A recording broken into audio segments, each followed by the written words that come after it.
Chapter 16, Problem 25. An automobile tire is inflated with air, originally at 10 degrees C and normal atmospheric pressure. During the process, the air is compressed to 28% of its original volume, and the temperature is increased to 40 degrees C. A. What is the tire pressure? B. After the car is driven at high speed, the tire's air temperature rises to 85 degrees C, and the tire's interior volume increases by 2%.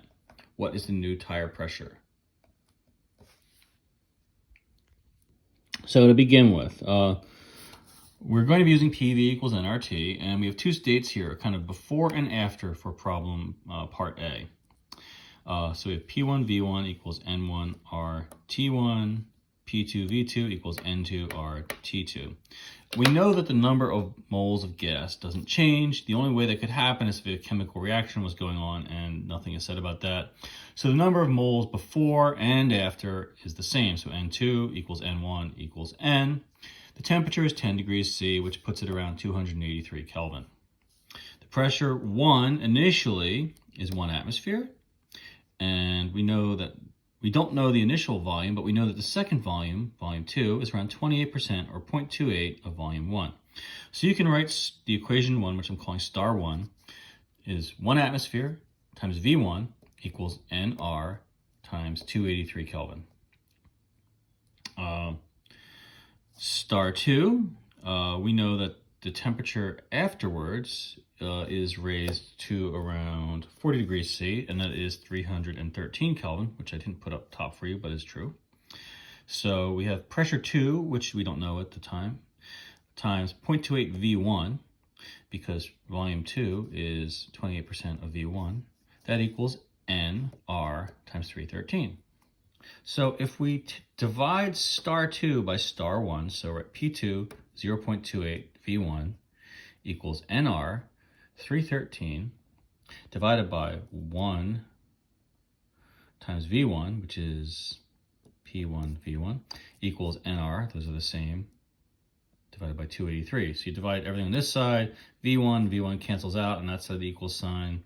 And on this side of the equal sign, NR cancels NR on the top, and you wind up with P2 times 0.28 equals 313 over 283.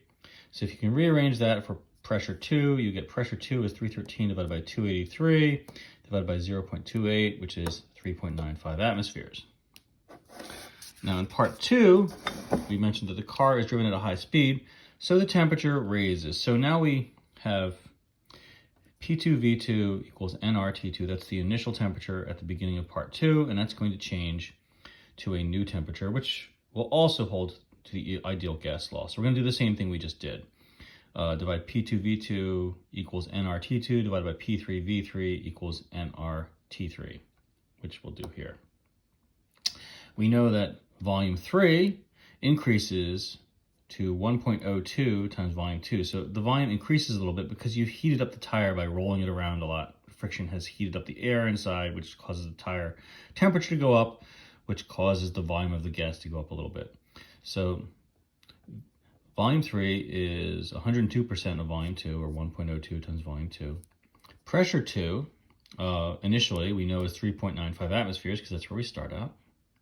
T3, the temperature after driving for a while, is 85 plus 273, or 358 Kelvin. So you plug these into P2 V2 equals nRT2 divided by P3 V3 equals nRT3.